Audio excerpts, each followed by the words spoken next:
Hello, সবাই কেমন আছো? এটা হলো সরস্বতী পুজোর খাওয়া দাওয়ার ব্লগ। এবার তো সরস্বতী পুজো 2 দিন পড়েছিল, 2 ও 3 তারিখ। আমি আর বুনু বেরিয়েছিলাম 3 তারিখ।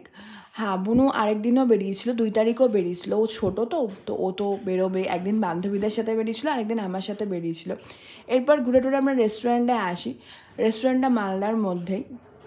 রেস্টুরেন্টে আমরা এসে প্রথমে কোল্ড ড্রিঙ্কস অর্ডার করি, কারণ বাইরে যা গরম ছিল, কোল্ড ড্রিঙ্কসটা খাওয়ার পর মনে হচ্ছিলো শরীরে প্রাণ আসলো, এত ভালো লাগছিলো কোল্ড ড্রিঙ্কসটা খেয়ে।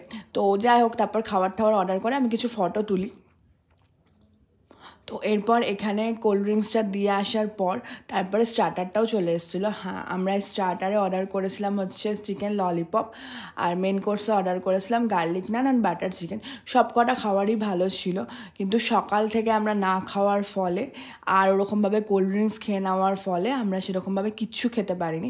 খাওয়ার অর্ডারও করেছিলাম অল্প, কিন্তু তাও খেতে পারিনি। বেশিরভাগ খাওয়াটাই আমরা প্যাক করে নিয়েছিলাম বাড়ির জন্য, কারণ ওরমভাবে খাওয়া যাচ্ছিল না।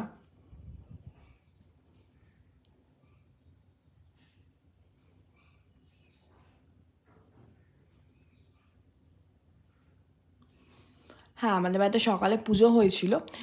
পুজোর পর আমরা ভোগ খেয়েছিলাম, কিন্তু তারপর আর সেরকম কিছু খাওয়া হয়নি। যাই হোক, ব্লগটা ভালো লাগলে অবশ্যই লাইক, কমেন্ট, শেয়ার, সাবস্ক্রাইব করবেন। টাটা।